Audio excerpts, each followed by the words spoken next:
மத்திய இணையமைச்சரும் பாரதிய ஜனதா கட்சியின் மூத்த தலைவருமான பொன் ராதாகிருஷ்ணன் ராமநாதபுரத்தில் செய்தியாளர்களை சந்தித்து வருகிறார். அதனை இப்பொழுது பார்க்கலாம். நான் முதல்ல சொன்னோம், நாங்கள் முதல்வர் வேட்பாளரை அறிவிக்கவில்லை. ஆனா பாட்டாளி மக்கள் கட்சி அறிவிச்சாங்க, தேமுதிக அவங்க அறிவிச்சாங்க. அப்படி இருந்த பிறகும் கூட நாங்க அறிவிக்கல. ஏன்னா 2014 நாம எடுத்த முடிவு அது அப்படியே தொடரணும் அப்படிங்கறதுக்காக.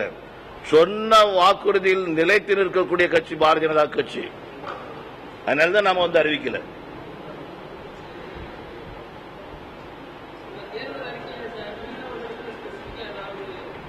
மீனவர்கள் எங்கள் சொந்தம்.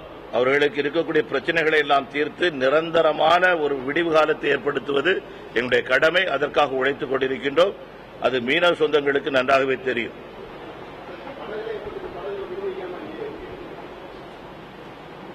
அதுவும் உங்களுக்கு தெரியும்.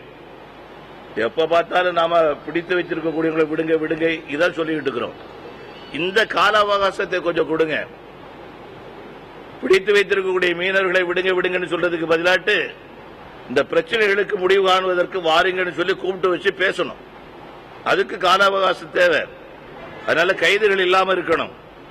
அதுக்கு தக்கபடி நீங்கள் ஒத்துழைக்க வேண்டும் என்று சொல்லி நம்முடைய மீனவ சகோதரர்கிட்ட 3 முறை பேச்சுவார்த்தை நடத்தியிருந்த வெளியுறவுத்துறை அமைச்சரோடு. அவங்க இந்த விஷயங்கள்லாம் அவங்கள்ட்ட பேசியிருக்கிறாங்க. அவங்களும் நல்லா புரிஞ்சு வச்சிருக்கிறாங்க. அதனால நல்ல தீர்வுகள் ஏற்பட முடியும். இப்பதானங்க கொடுத்திருக்கிறாங்க, மாநில அரசாங்கத்திலிருந்து கொடுத்திருக்கிறாங்க.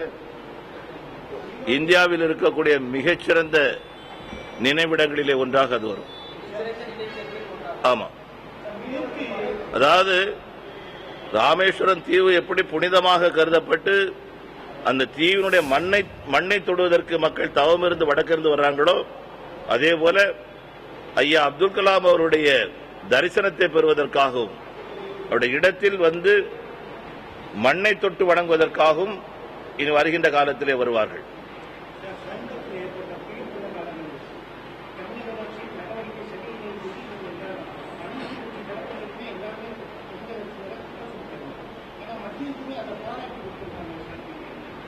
மத்திய குழு கொடுத்த பணத்தை எப்படி எல்லாம் பண்ணிருக்கிறாங்க, என்னென்ன நடவடிக்கை எடுத்திருக்கிறாங்க, அதை பற்றி சொல்லியிருக்கிறாங்க.